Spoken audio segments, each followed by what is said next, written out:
Lección 6 para jueves 3 de agosto. Gloria en la Iglesia y en Cristo Jesús. Pablo concluye su reseña de oración con una doxología, una declaración breve y poética de alabanza a Dios. ¿Por qué alaba a Dios?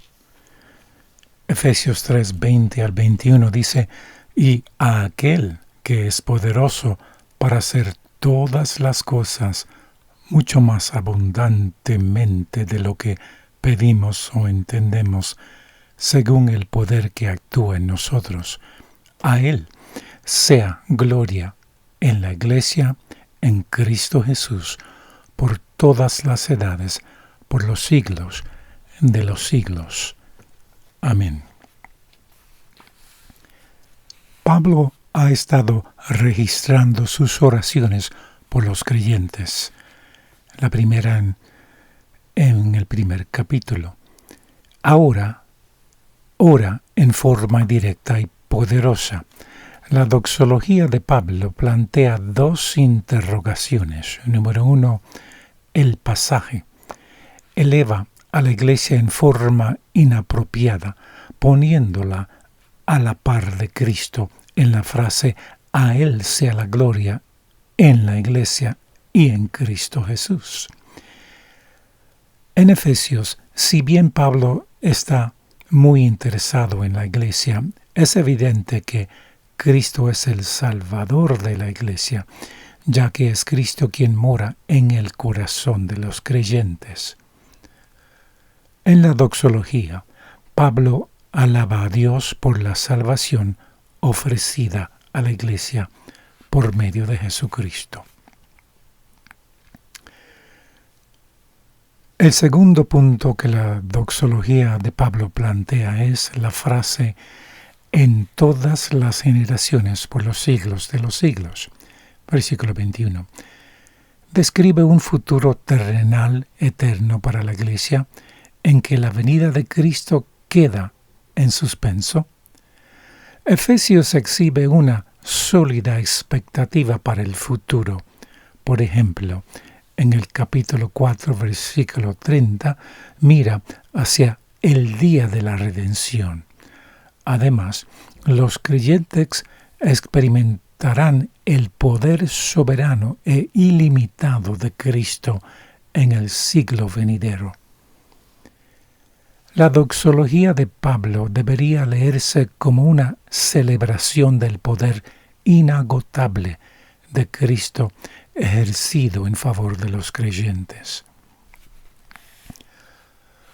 Al mirar retrospectivamente la segunda reseña de oración de Pablo, del versículo 14 al 21, y la comparamos con la del capítulo 1, versículo 15 al 23, vemos que el apóstol encuentra fortaleza en el alcance cósmico del cuidado del Padre, en la disponibilidad inmediata del Espíritu Santo, versículo 16, en la colaboración de Cristo mismo y en la inconmensurabilidad del amor ilimitado de Cristo.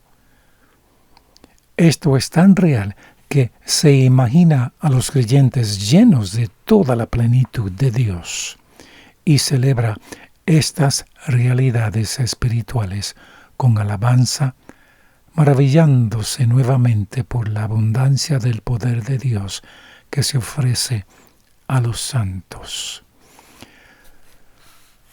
Cuando sintamos la presión de los problemas, las tentaciones o las dudas, podemos recurrir a este relato optimista de las oraciones de Pablo.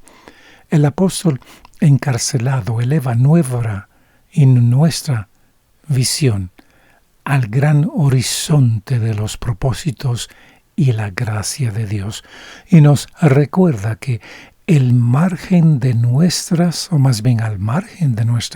circunstancias actuales, somos participantes del plan supremo de Dios y que su poder obra en, nosotros.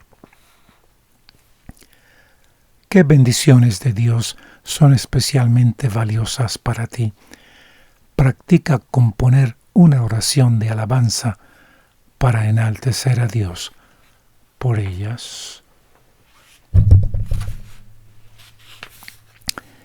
Del libro Nuestra elevada vocación, página 62, dice: hemos sido llamados al conocimiento de Cristo, y esto es el conocimiento de la gloria y la virtud. Es un conocimiento de la perfección del carácter divino, manifestado a nosotros en Cristo Jesús, que se abre a la comunión con Dios. Escasamente puede la mente humana comprender cuál es la plenitud, amplitud y la profundidad y la altura de los logros espirituales que pueden alcanzarse al llegar a ser participantes de la naturaleza divina. No tenemos la mínima idea de el estatus que podemos llegar a experimentar en Cristo Jesús. Al llegar a ser participantes de su naturaleza divina, nos elevamos de este mundo a lugares celestiales en Cristo Jesús. O sea, podemos vivir en una comunión, en una relación tan elevada, muy alta y fuera de este mundo, que podemos tener una comunión especial, una comunión elevada en relación con Cristo, porque su naturaleza divina se introduce en nosotros, en el corazón de la mente, en el cual entonces hace una obra transformadora, en la cual, si seguimos la dirección del Espíritu Santo en la mente, entonces actuaremos según los principios de Dios, según los principios de su hermosa ley, que es el fundamento de su gobierno. Entonces, Cristo nos transformará a su imagen y reflejaremos las virtudes de su naturaleza divina. Y así escaparemos la concupiscencia que se encuentra en el mundo, seremos victoriosos sobre el pecado y cada debilidad y tendencia, ya sea hereditaria o cultivada, hacia el mal. Entonces Él nos transforma a su imagen y llegamos a ser idóneos para el don gratuito de la vida eterna. Estamos viviendo en días de peligro. Únicamente Cristo puede ayudarnos y concedernos la victoria.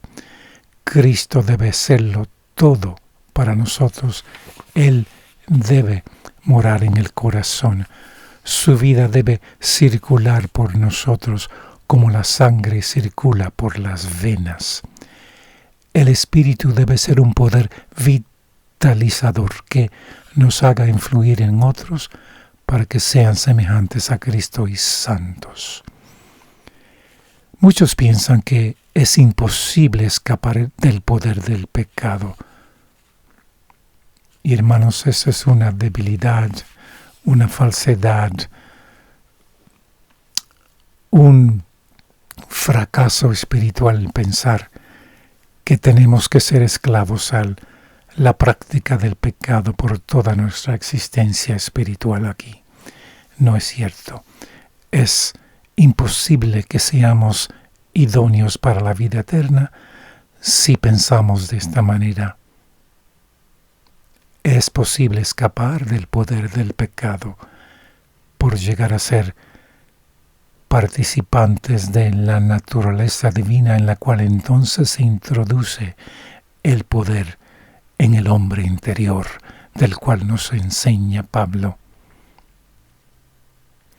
Pero se nos ha prometido que seremos llenos de toda la plenitud de Dios. Apuntamos demasiado bajo. La meta está mucho más alta. Nuestra mente necesita expandirse para poder comprender el significado de la provisión de Dios. Debemos reflejar los atributos más elevados del carácter de Dios.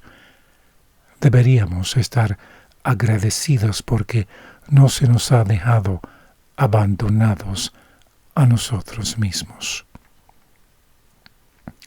Del libro La maravillosa gracia de Dios, página 325, dice: en todo deberíamos revelar el gozo del Señor y dar a conocer el mensaje de la gracia salvadora de Dios. David declara: amo a Jehová, pues ha oído mi voz y mis súplicas, porque ha inclinado a mí su oído. Por tanto, le invocaré en todos mis días. Salmo 116, 1 y 2. La bondad de Dios al escuchar y responder nuestras oraciones nos pone bajo la imponente obligación de expresar nuestro agradecimiento por los favores que se nos han concedido. Debemos alabar a Dios mucho más de lo que lo hacemos. Las bendiciones recibidas en respuesta a la oración deberían ser rápidamente reconocidas. Reine la paz de Dios en vuestra alma, entonces tendréis fuerzas para soportar todos los sufrimientos y os gozaréis en el hecho de que poseéis gracia para resistir. Alabad al Señor, proclamad su bondad, hablad de su poder, dulcificad la atmósfera que rodea vuestra alma. Alabad con alma, voz y corazón al que sostiene vuestra vida, vuestro Salvador y vuestro Dios. Que tengan día muy bendecido.